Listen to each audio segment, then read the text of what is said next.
Sehemu ya kwanza. Mlango wa siri.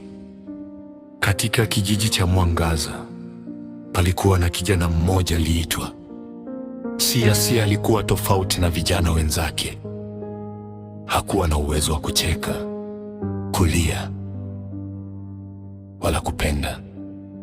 Ndani ya kifua chake kulikuwa na jiwe baridi badala ya moyo unaodunda.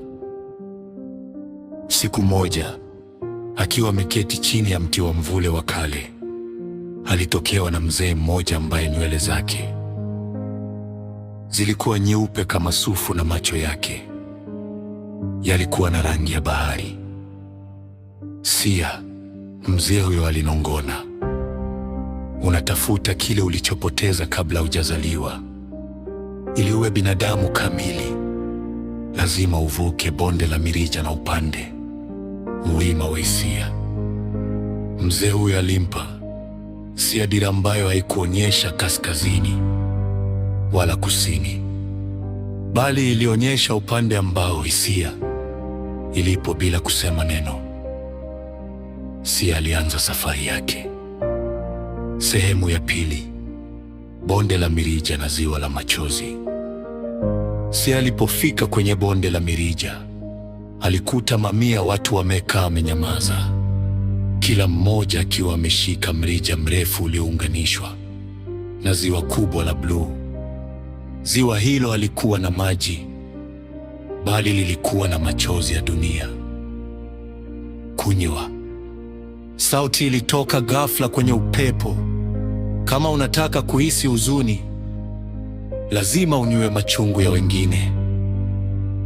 Sia alishika mrija wake. Alipona mara ya kwanza, alihisi uzito wa ajabu. Aliona picha za watu waliopoteza wapendwa wao, watoto wenye njaa na viongozi walioanguka madarakani kwa aibu ghafla. Jiwe lililo kifuani mwake lilianza kutoa jasho kwa mara ya kwanza.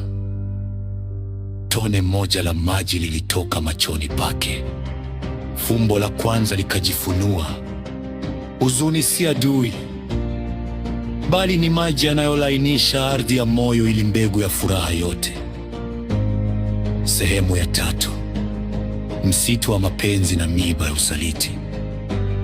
Baada ya kuvuka bonde, Sia aliingia kwenye msitu uliokuwa na harufu nzuri ya marashi, lakini kila walilikuwa na miiba mirefu kama visu. Hapo alikutana na mwanamke mrembo aliyeitwa Nuru. Nuru alimshika mkono Sia na kuanza kumwongoza.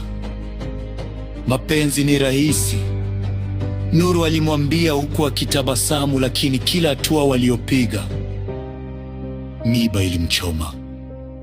Sia miguuni aliumia, akatokwa damu, lakini Nuru aliendelea kumvuta. Ghafla Nuru alitoweka na kumwacha Sia katikati ya kiza kinene, akiwa amezungukwa na vicheko vya dhihaka.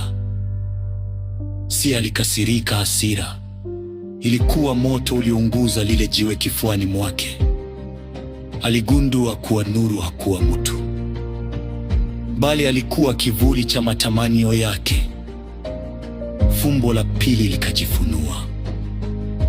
Ili upende kweli, lazima uwe tayari kuumia. Mapenzi bila maumivu ni kama bustani ya plastiki, haina uhai.